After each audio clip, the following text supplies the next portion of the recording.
नमस्कार श्रोते हो, इरा ब्लॉगिंग मराठी या यूट्यूब चॅनलवर सर्वांचे स्वागत। आजच्या व्हिडिओमध्ये आपण ऐकणार आहोत खेळ मांडला या कथेचा भाग 20। लेखिका संजना इंगळे। सरिताच्या हातून ट्रे पडतो। तिला गरगरल्यासारखं होतं। थरथरत्या हाताने ती ट्रे आणि ग्लास उचलते आणि चेहरा लपवत आत जायला निघते तोच मानवची बायको तिला थांबवते। सरिता, असू दे, होतं असं कधी कधी, आवरता येईल। हे बघ, आपल्याकडे कोण आलंय, मी ओळख करून देते। सरिता नजर वर करायला बिचकत असते। मानवची बायको सांगते, हे मिस्टर नकुल आणि त्यांची बायको आरोही मानवच्या ओळखीतल्या आहेत आणि आता खूप छान मैत्री झाली आहे दोन्ही कुटुंबामध्ये। सरिता थरथरत्या हातांनीच नमस्कार करते।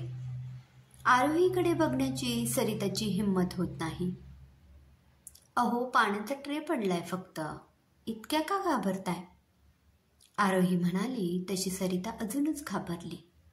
पण आरोही तिच्याकडे अशी बघत होती जणू पहिल्यांदाच बघते। सरिताला आश्चर्य वाटलं, हिने मला ओळखलं नसावं। सरिताने काहीतरी कारण सांगून तिथून पळ काढला आणि ती किचनमध्ये गेली। आरवी तिथेच होती। मावशी, काय झालं? इतकी घाबरलेली का आहेस? काही नाही ग, ते पाण्याचा ट्रे पडला ना माझ्या हातून। बरे, हे पाहुणे म्हणजे कुठे भेटले तुम्हाला?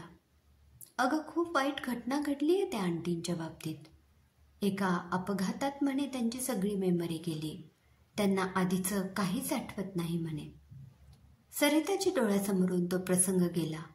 अपघात, आरोही, बाळ, फ्लॅशबॅक। आरोही आणि मामीचा शाब्दिक वाद। मामा थांबवण्याचा प्रयत्न करत असतानाच मामाचं गाडीवरचं नियंत्रण सुटलं आणि समोर येणाऱ्या ट्रकने जोरात धडक दिली। मामा जागीच गेला। मामी आणि आरोही जखमी झाले। दोघींना दवाखान्यात नेण्यात आलं। आरोहीला बरं व्हायला खूप वेळ लागत होता। त्यावेळी मामीच्या डोक्यात भलतंच शिजू लागलं। मामा सोडून तिला आधार कोण होतं? आता एकमेव बाळाच्या आधारे तिला जगायचं होतं। पण आरोहीने उद्या त्याच्यावर हक्क दाखवला तर? नाही, मी हे होऊ देणार नाही। मामीने हॉस्पिटलमध्ये एका नर्सला पैसे देऊन एका अपघातात मृत झालेल्या आणि शरीर छिन्न विछिन्न झालेल्या मृतदेहाच्या कागदपत्रांच्या जागी स्वतःचं नाव लिहायला लावलं। कारण ती व्यक्ती रस्त्यावर भीक मागणारी एकटीच होती। तिला कुणीही नातेवाईक व कुटुंब नव्हतं। त्यामुळे चौकशी करायला कुणीही येणार नाही हे तिला पक्क माहीत होतं। मामीने कागदपत्री स्वतःला मृत घोषित करून तिथून पळ काढला। सर्वात आधी ती वेश बदलून घरी गेली। तिला माहीत होतं की बाळ नक्की प्रमिलाकडे असणार। प्रमिला आणि तिच्या भावाचं बोलणं तिने ऐकलं होतं। बाळ अनाथाश्रमात दाखल होणार हे तिला समजलं आणि ती त्याच आश्रमात काम करायला रुजू झाली। सगळं काही नीट सुरू होतं। एके दिवशी मानव आणि त्याची बायको आरवीला घेऊन गेले आणि सरिता सुद्धा त्यांच्या मागोमाग गेली आणि तेव्हापासून ती इथेच स्वयंपाकीण म्हणून काम बघत होती। आरवीला मुलीसारखी जपत होती। पुत्रसुखाचा आनंद घेत होती। मावशी, सरिता मावशी, काय झालं? कसला विचार करते? काही नाही, चल वाढायला घेते मी, बसा तुम्ही। सरिताची भीती जराशी कमी झालेली।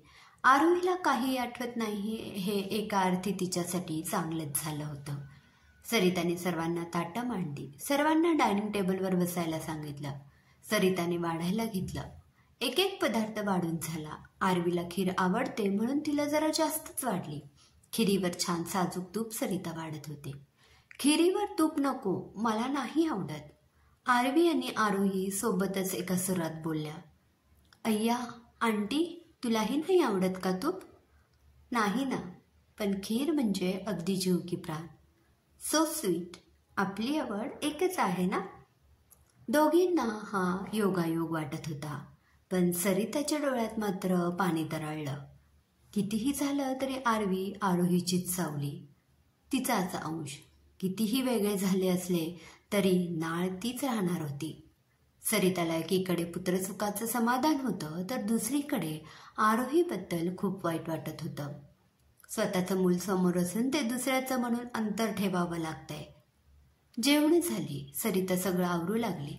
आरवी, आरोही आणि मानवची बायको तिघीही बाहेरच्या अंगणात गेले। मानव आणि नकुल शतपावलीसाठी बाहेर गेलेले। मानवची बायको सरिताला म्हणाली, ते नंतर आवडता येईल ग, बस आमच्यासोबत. आरोही, तुम्हाला माहिती आहे का, ह्या आमच्याकडे आरवी लहान असतानाच आलेल्या. आमच्या कुटुंबाचा एक भागच बनून गेल्या बघ. आम्हाला आणि आरवीला आईसारखी माया दिली, खूप प्रेम दिलं. आरवीचं मला कधीच टेन्शन आलं नाही. तिच्या शाळेपासून जेवणापर्यंत सगळं सरिता मावशींनी पाहिलं, म्हणूनच मला आजवर ऑफिसमध्ये लक्ष देता आलं.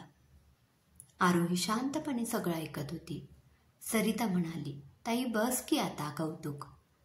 अगं तुझं कौतुक करावं तेवढं कमी. मानव आणि नकुल फिरून आले. सर्वजण आता गप्पा मारत बाहेर खुर्च्या टाकून बसले. छान गप्पा चालू होत्या. इतक्यात नकुलला खुशीचा फोन आला आणि तो बाजूला गेला.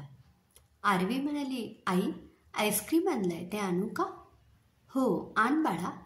आरवी आत गेली, पण तिला काही सापडेना. फ्रीजमध्येच तर ठेवलं होतं, कुठे गेलं? मावशी, आई, अगं सापडत नाहीये. फ्रीजमध्येच आहे ना बाळा, नीट बघ. नाही सापडत, तुम्ही या इकडे.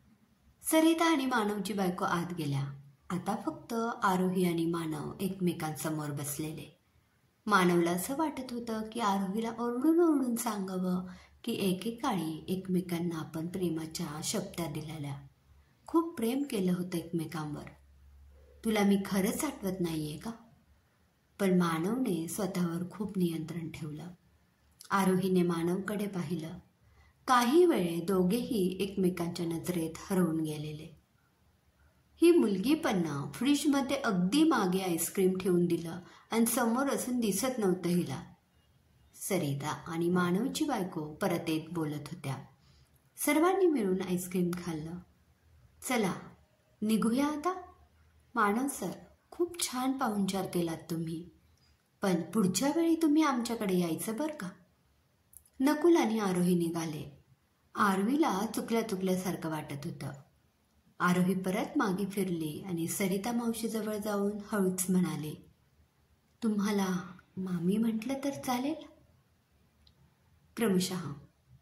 श्रोते हो, कसा वाटला कथेचा हा भाग कमेंटमध्ये नक्की कळवा. पुन्हा भेटूया कथेच्या पुढील भागात. धन्यवाद.